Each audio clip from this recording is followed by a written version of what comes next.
El problema no es si lo sabemos, porque todos lo sabemos.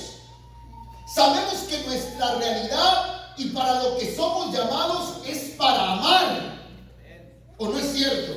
Hasta cuando uno entra a la iglesia hay un cantito muy antiguo que dice: amar es entregarse, olvidándose de sí, buscando lo que al otro pueda ser feliz. Qué lindo es vivir, qué lindo es tener, dar alegría y felicidad, darse uno mismo, eso es amar.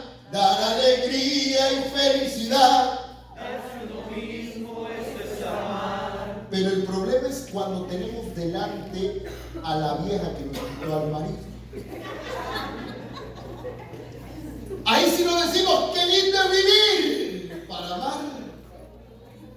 El problema es cuando tenemos a la persona que ha hablado de nosotros, que nos ha injuriado, que nos ha lastimado, porque ahí sí queremos decir: qué grande es tener para dar. El Señor nos ha mandado a amar, pero no amar a cualquiera, sino amar a los que nos han hecho el mal. Pero ¿por qué es tan difícil eso? Porque cuando yo veía el tema que me pidieron, yo decía: su mecha. Es algo que yo no tengo que enseñarles. Desde que nosotros entramos a la iglesia, es más, desde antes de entrar a la iglesia, nosotros sabemos que lo que uno siembra, eso cosecha. Y que cuando uno cosecha bondad, uno recibe bondad. Cuando uno cosecha amor, uno es porque recibe amor. Pero el grave problema es que no hacemos el bien que queremos, sino el mal que no queremos. Vea usted a la persona que tiene a su lado y pregúntele usted: ¿usted quiere amar? ¿Y qué le dice? Pues sí. Pues sí. Porque el que no ama no puede ser feliz. Pero miren ustedes, el Papa Francisco, antes de morir, si vamos guardando silencio, por favor, yo sé que tienen muchas ganas de amarse, pero guardemos silencio para que podamos escuchar la palabra de Dios. Porque el diablo a la oreja te está diciendo: triste vieja coneja, sigue durmiendo. El Papa Francisco nos enseña cuál es el problema de raíz. Y dice el Papa: hoy los cristianos y el mundo tienen dos enfermedades que lastiman su corazón. Dos. Y esas enfermedades, dice el Papa, la primera se llama, fíjense, pesimismo. Y la segunda se llama incredulidad.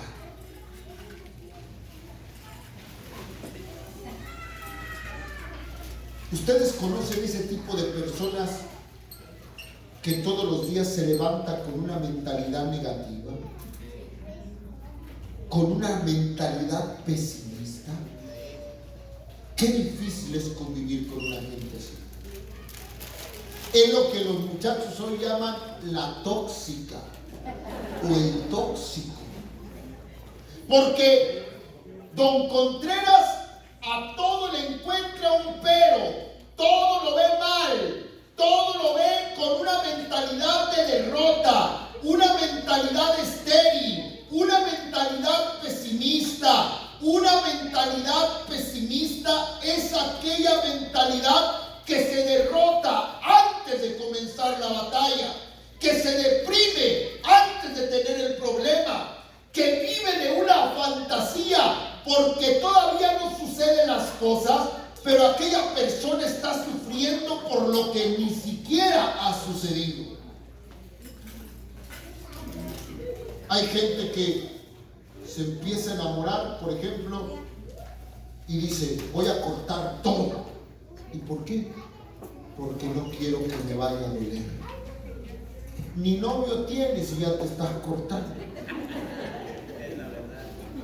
Mentalidad pesimista. Si les voy a pedir un favor, hermanos, por segunda vez, si guardamos silencio, no nada más que guarden silencio, por favor. Esa mentalidad pesimista, ¿cuánto daño nos ha hecho? Porque esa es una mentalidad que no nos permite avanzar, que no nos permite soñar, que no nos permite seguir adelante, que no nos permite amar, que al contrario, no necesitamos que nadie nos levante una culpa, no necesitamos que nadie nos levante un chisme, no necesitamos que nadie nos juzgue. Nuestra propia mente, nuestra propia manera de pensar, nuestro propio corazón nos sabotea. Y una persona, cuando se vuelve pesimista, es una persona que su estado de vida se llama depresión. Y una persona deprimida es una persona que no solamente enferma su corazón, sino enferma todos los corazones que tiene en sus manos. Pero la otra enfermedad no es menos peor. La otra enfermedad se llama incredulidad. ¿Y cuál es la incredulidad que viven los cristianos? Fíjense, es una incredulidad escondida. Porque nosotros pensamos que incredulidad es no creer en Dios. Pero eso es mentira. La incredulidad que habla el Papa es el no creerle a Dios, que no es lo mismo. Y una persona cuando no le cree a Dios es una persona que lastima el corazón de Dios. A ver, ponte en este lugar. ¿Qué es lo que más te duele a ti como papá o como mamá? Que tus hijos no te crean. Cuando has dado todo por tus hijos y les das un consejo y les quieres hacer un bien y haz de cuenta que tus hijos ven en ti a su peor enemigo, a su peor enemiga. Hijo, hija, pero yo todo el tiempo he estado contigo, yo todo el tiempo te he ayudado. Hija, hijo, lo que yo te digo no es para molestarte, es para que seas feliz, es para que crezcas. Y entonces el hijo, la hija te dice, déjame, es mi vida, lo que tú quieres es arruinarme mi felicidad. Porque el hijo, la hija, no le cree a las palabras del papá, no le cree a las palabras de la mamá. Y dice el Papa, hoy, por eso los matrimonios no se pueden perdonar. Por eso los grupos no crecen. Por eso es que aunque sepamos que el camino es el amor, el camino es el perdón, el camino es la reconciliación, caminamos por un camino distinto y estamos fracturados. Hay un divorcio en nuestra manera de pensar y nuestra manera de vivir. Y cuando en nosotros ese divorcio existe entre nuestra manera de pensar y nuestra manera de vivir, estamos condenados a algo que se llama infelicidad.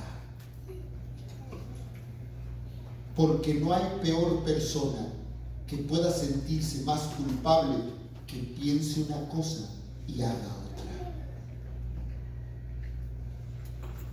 Por eso el Papa dice hoy, el problema no es que tengamos malos cristianos. El problema no es que tengamos malos sacerdotes. El problema no es que tengamos malos servidores.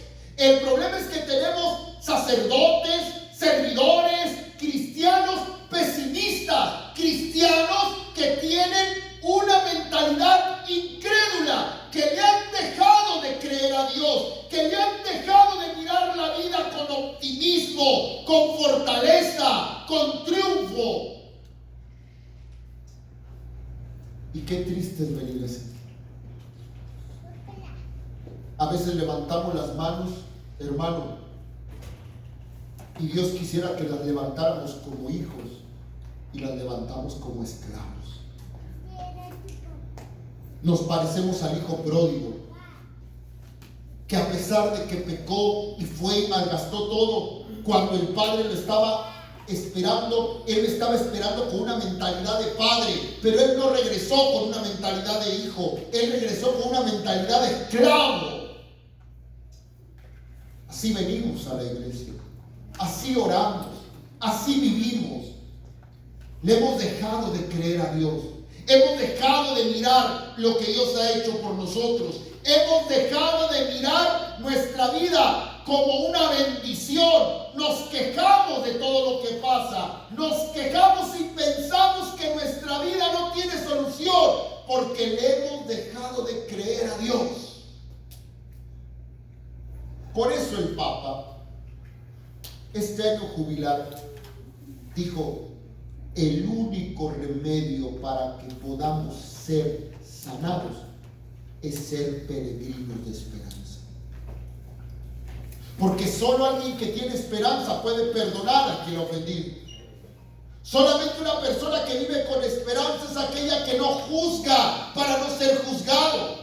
Solamente una persona que tiene esperanza es la que levanta las manos al cielo y comprende las 7 peticiones del Padre Nuestro y entiende que en esas peticiones del Padre Nuestro está su confianza y su manera de vivir.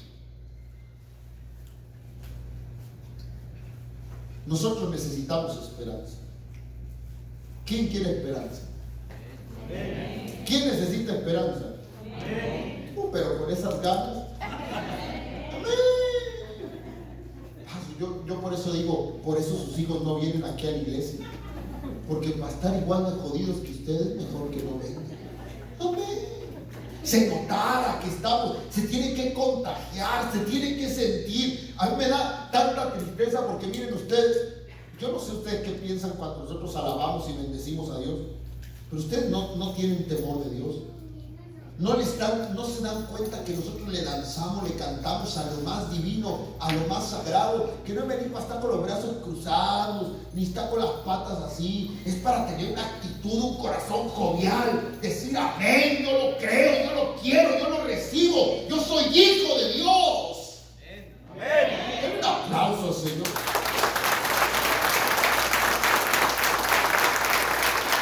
Espero que no sean ustedes los que vayan a servir en los retiros de iniciación, porque así no se va a convertir nadie.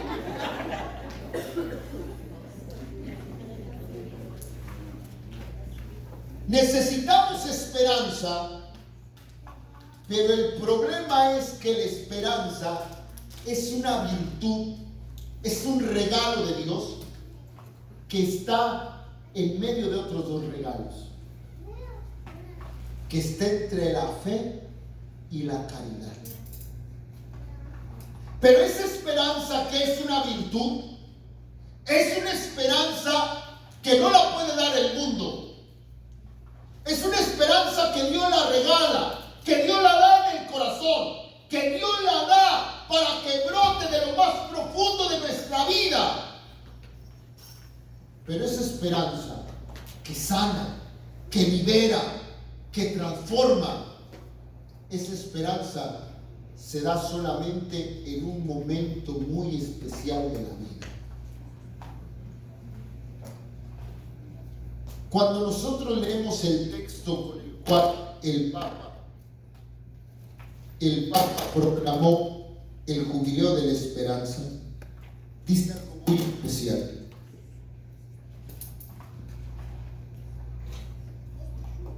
No solo nosotros nos gloriamos en Dios, sino que nos gozamos en las tribulaciones, porque sabemos que en cada tribulación se engendra la constancia, que la constancia produce una virtud probada, y en la solidez de esa virtud probada, entonces nace la esperanza, la cual no defrauda a nadie. Palabra de Dios. Levante su mano derecha y diga esperanza. Esperanza. Levante su mano izquierda y diga prueba. Prueba. Mano derecha. Esperanza. Mano izquierda. Prueba. Baje las dos. La palabra de Dios dice que la prueba es donde brota la esperanza.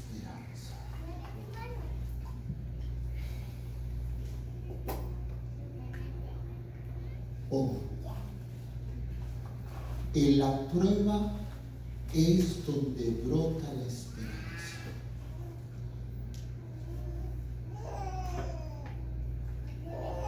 Esto es algo muy difícil de entender. A ver, me voy a dar a explicar de esta manera. Jesús un día predicando cosas muy difíciles decía algo muy profundo.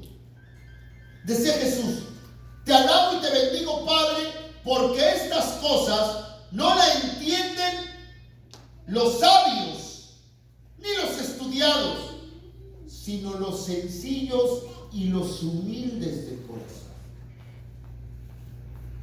Para entender esta palabra tan fuerte, se necesita tener el corazón revestido de humildad. ¿Cómo es posible que la palabra de Dios nos dice que hay una relación entre la prueba y la esperanza? Sí. Muchos de nosotros hemos pensado que las pruebas son para destruirnos. Muchos de nosotros le tenemos miedo a la crisis. Muchos de nosotros le tenemos miedo a las pruebas. Muchos de nosotros le tenemos miedo al dolor, le tenemos miedo al sufrimiento, le tenemos miedo a la cruz, le tenemos miedo a lo que nosotros vamos a vivir. Y no nos hemos dado cuenta que las pruebas, las crisis, los momentos de dificultad de la vida son ese bello momento en donde Dios lo permite para sacar lo mejor de nosotros. Yo recuerdo que mi primera vez que yo fui a Roma, yo decía, a lo mejor esta es la última vez que vengo. Y yo fui a comprar un recuerdo de Roma porque yo me tengo que llevar algo que me simbolice que yo estuve aquí. Y entonces fui a las tiendas alrededor del Vaticano y yo quería que me vendieran un rosario. Y le dije a la persona, ¿no?, que por favor me diera un rosario. Y me sacó unos rosarios tan pinchurrientos que están más bonitos los que vendo yo. Y entonces yo dije, no, yo quiero algo bonito, algo que debe, esto yo lo traigo de acá. Es más, le dije, esto es chino, yo quiero algo bueno. Y me saca el hermano que estaba ahí atendiéndome, me saca un rosario de 500 euros. O sea, casi $600. Y dije, ¿a qué se reza solo? ¿Qué? Y como los italianos son bastante enojones, casi me dice el italiano, bueno, si no lo vas a comprar, dámelo. Y entonces para a mi lado un sacerdote y me dice, ¿usted sabe por qué este rosario es tan caro? Este rosario es caro porque es de perlas del mar. Y me le quedo mirando, como cuando los jóvenes aquí te dicen, what the hell?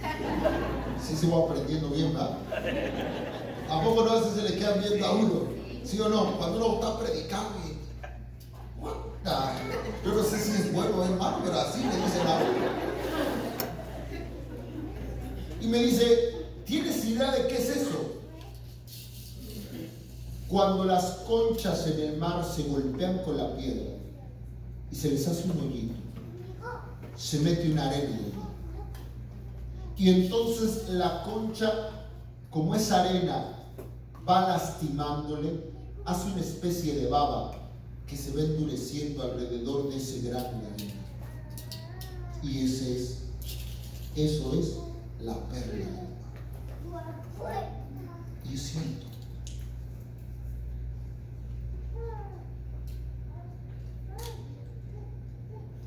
¿Sabes qué es lo mejor de ti? La capacidad que tienes de amar en medio de los problemas.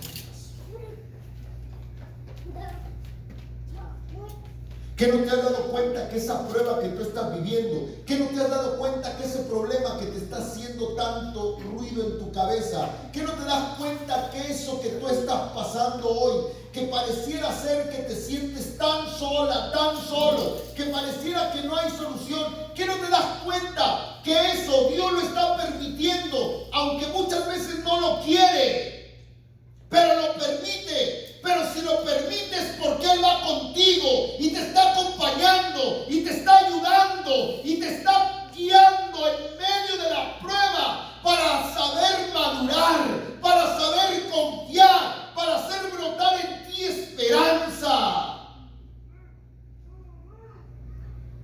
Dios es un Padre excelente. Y hay cosas que tú tienes que entender en tu mente. Hay cosas que Dios no quiere, pero las permite. Y hay cosas que Dios las quiere y las permite. Y la palabra de Dios dice muy claro: cuando ustedes sean probados, no digan que es Dios quien los tienta, porque Dios ni es tentado por nadie ni prueba a nadie. Pero el hombre que sabe pasar la prueba, el hombre que camina en medio de la prueba, el hombre que sabe amar en medio de la prueba, entonces ese hombre va madurando. ¿Y para qué son las pruebas si no es para crecer? ¿Para qué son las pruebas si no es para ser mejores? En esta vida, nos guste o no, en esta vida todos tenemos un sufrimiento que llevar. Todos. Hay un lenguaje humano y ese lenguaje humano es universal. Lo viven ricos y pobres, lo viven todos. Nosotros venimos de una tierra evadiendo un sufrimiento, pero hemos llegado a otra tierra y encontramos otro tipo de sufrimiento, porque no puedes evadirle a la prueba. Eso es vivir, y así la vida es bella, con todos sus momentos, con todas sus dificultades, con todos sus problemas. El problema no es la vida. El problema no son las dificultades que están pasando. El problema no son los problemas que estás viviendo. El problema es la manera en cómo ves los problemas, en cómo enfrenta los problemas, en cómo entiende los problemas. ¿Qué no te has dado cuenta que todo sucede para el bien de los que aman a Dios? ¿Qué no te has dado cuenta que Dios, aunque no lo quiere, pero lo permite? Dios va a tener un propósito, pero tienes que confiar, tienes que creer, porque la esperanza no defrauda. Pero ese amén debe de estar aquí. Aquí. Hace poco tuve la experiencia. Y vean ustedes lo que hace las pruebas, lo que hacen los momentos de la vida, lo que Dios es capaz de hacer. Me llevaron a predicar a un grupo de prostitutas. Y en ese retiro estábamos solamente dos predicadores, una monja de claustro y yo. Y yo cuando veo a la monja que está en el programa dije, Dios mío, ¿por qué van a meter a la monjita?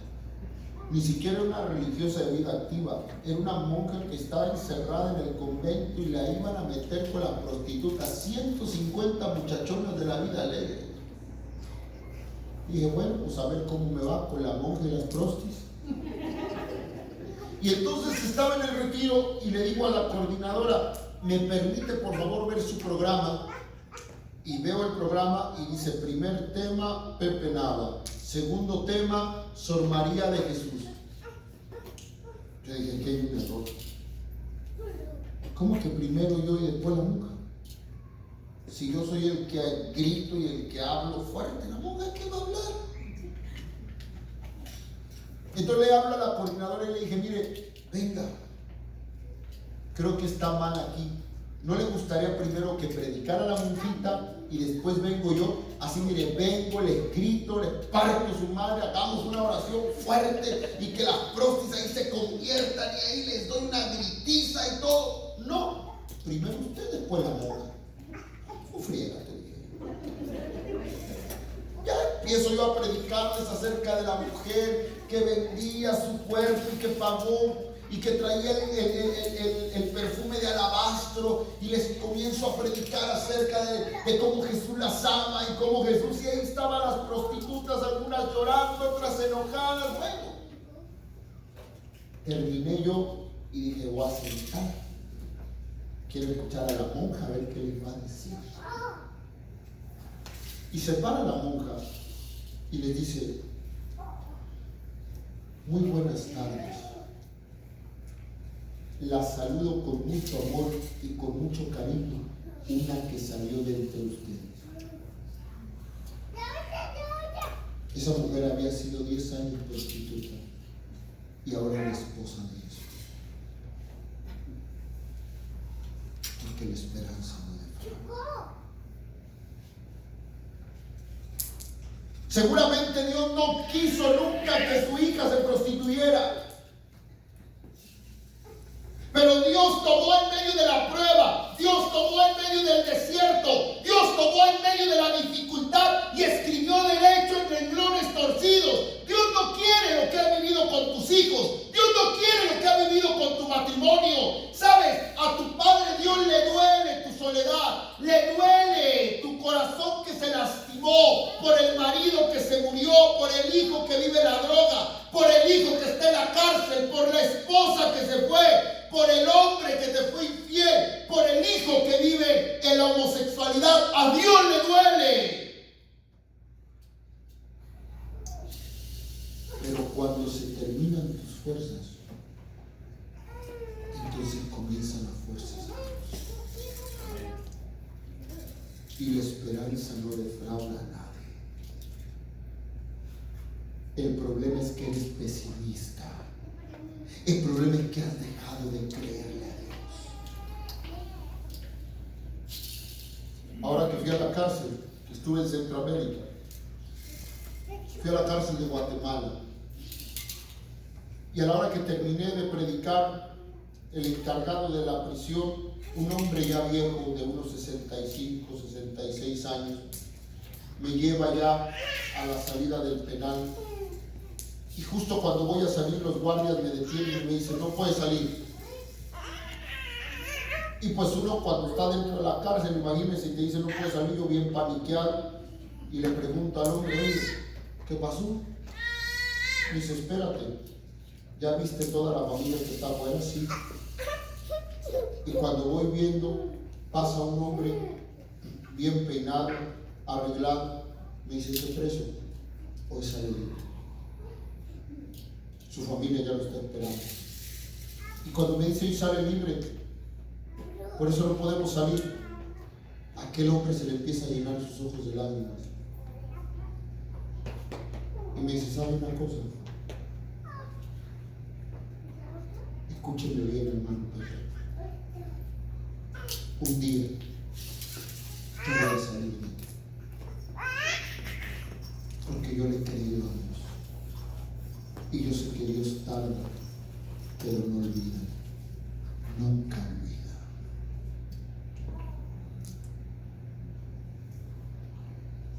¿Cómo me gustaría que nosotros hoy pudiéramos decir lo mismo?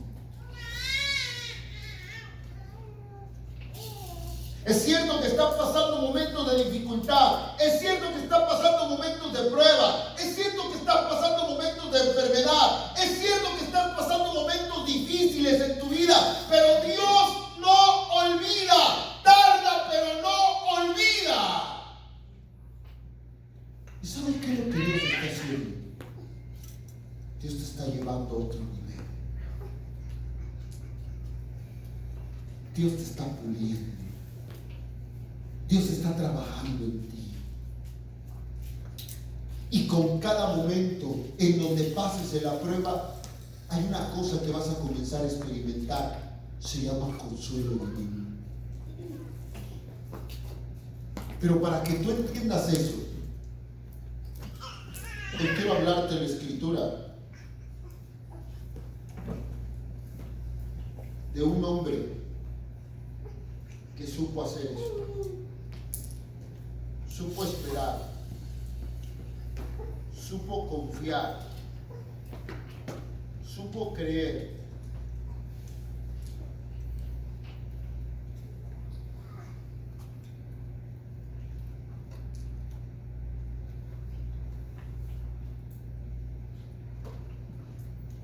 Un día este hombre